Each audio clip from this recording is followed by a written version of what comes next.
Joining me now, Greg Walden, Congressman from the great state of Oregon and a Republican. Congressman, welcome back to the show. It's always good to see you. Now, Stuart, it's good to see you as well. I'm feeling quite good, actually. We've got to reopen the economy or we break the economy. Now, that's a kind of a stark statement, but would you agree with it?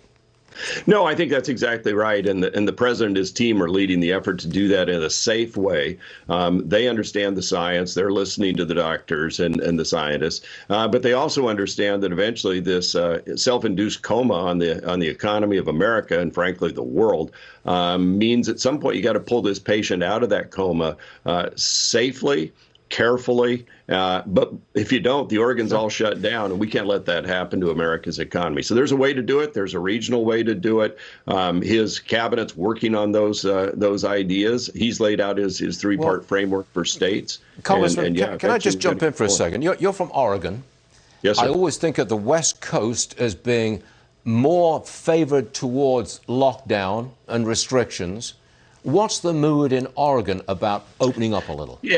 Yes, sir. It's a really good question. And certainly, I represent 2/3 of the landmass of the state, an area that would stretch from the Atlantic Ocean to Ohio. So big, wide open spaces. Social distancing is a way of life in my district because you're so far apart from people. We don't have the high density populations in much of the district. Certainly, we have some cities that have higher densities. So in those rural areas where you have huge counties bigger than states and no COVID cases, they're pretty restless about it. Their hospitals have lost their revenues because they can't treat elective surgeries or patients. They're laying off people.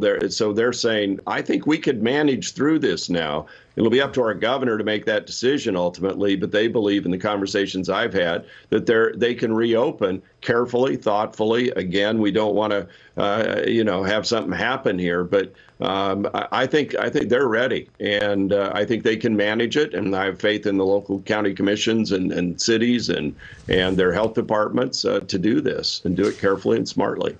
Congressman, I'd like you to just take a listen to a squad member, Congresswoman Jana Presley. She really slammed the president's virus response. Watch this, please. So far as I'm concerned, what's happening with this administration, it's akin to war crimes, criminal negligence, science denials, a sluggish response. And so we find ourselves in the position of playing catch up in the midst of a pandemic, which is the last place that you want to be in the midst of any public health crisis, and certainly not a pandemic, is working from behind. Okay, Congressman, you heard it. Your reaction, please. I'll be measured, but some people just can't quit the hateful rhetoric toward this president. They're not listening to what's being done. They're not listening to the challenge. It's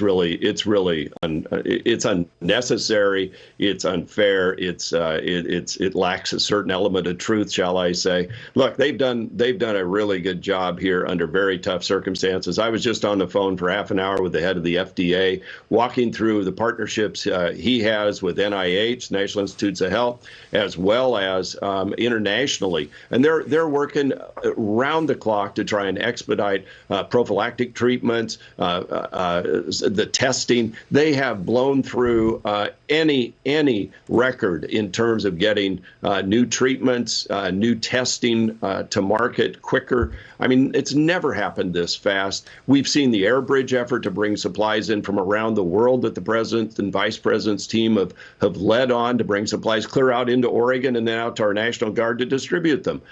It's not like you can wave a magic wand and suddenly have everything you need in a pandemic or a crisis. I'm sure there are things, and we're looking at them, that in the future we know we could do better, that we weren't prepared for. But you can't lay that blame on this administration. I was part of the effort that wrote the Pandemic All Hazard Preparedness Act. It passed Congress unanimously in the House under my chairmanship, and then again, eventually the Senate agreed and went into law a year ago. That's where we laid out in a bipartisan way how to deal with the pandemic. We've learned a lot since then, right? So, I mean, I don't know. I don't know what that rhetoric does other than play to a left-wing progressive base. Okay, well, thanks for responding to it. And Congressman, I didn't realize that you represented such a gigantic area. I did not know that. I didn't know it. Stuart, I got a county or two where there's one person for every 9 miles of power line. One of the electric co-op guys told me one time. So, these are wide open spaces. It sounds like Congressman, it sounds like my kind of place, and that's a fact. Well, come on out. Show it to me. I will if you're not careful. Greg Walden, thank you very much indeed, sir. We'll see you soon. Thank you, Stuart.